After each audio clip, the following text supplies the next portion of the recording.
Namo Buddhaya.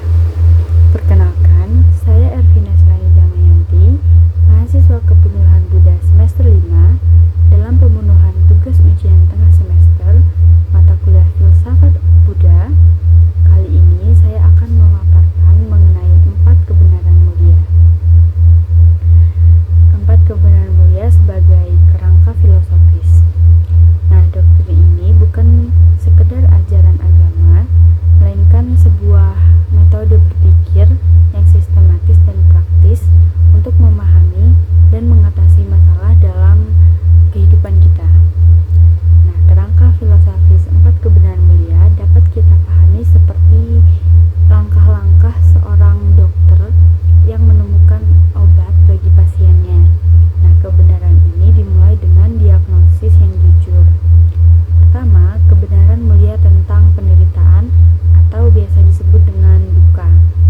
Filsafat Buddha melihat bahwa hidup ini dengan segala perubahannya mengandung hakikat ketidakpuasan atau penderitaan.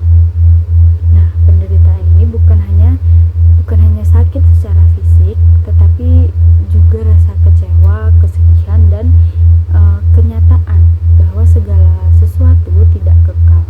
Kemudian yang kedua, kebenaran mulia tentang penyebab penderitaan atau samudya. Kerangka ini mengidentifikasikan akar masalah, yaitu ketagihan atau tanha, yakni hasrat, keinginan dan kemelekatan yang tidak terpuaskan. Nah, keinginan inilah yang kemudian menjadi energi penggerak dan mengikat kita pada siklus ketidakpuasan. Namun, filsafat ini tidak berhenti pada masalah. Nah, ia menawarkan harapan besar. Kebenaran ketiga menyatakan bahwa penderitaan dapat diakhiri dan penghentian total ketagihan inilah yang disebut dengan nibbana. Nah, penghentian ini adalah tujuan tertinggi dan menunjukkan bahwa penderitaan bukanlah kondisi yang abadi. Kemudian yang keempat, kebenaran mulia tentang jalan menuju akhir dari penderitaan atau magga. Nah, kebenaran ini memberikan resep praktis, yaitu jalan utama berunsur 8. Jalan inilah yang menjadi panduan moral, mental, dan spiritual yang perlu kita jalankan dalam kehidupan sehari-hari kita. Nah, jadi itu tadi poin terpenting dari kebermanfaatan filosofis ini bagi masyarakat. Kerangka ini memberikan landasan yang kuat bagi etika dan ajakan berbuat baik.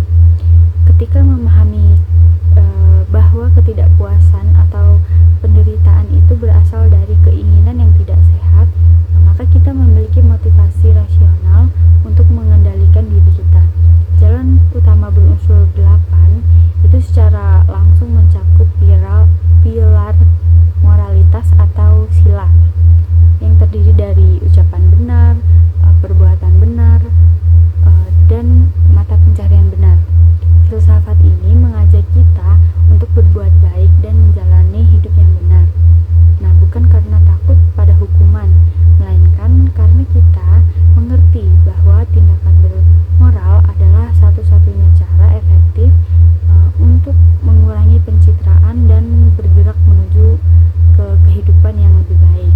Nah, dengan demikian, 4 kebenaran mulia adalah peta filosofis yang sangat praktis, membimbing kita untuk menanamkan benih kebaikan agar dapat memetik hasil yang membahagiakan di masa kini ataupun di masa yang akan datang.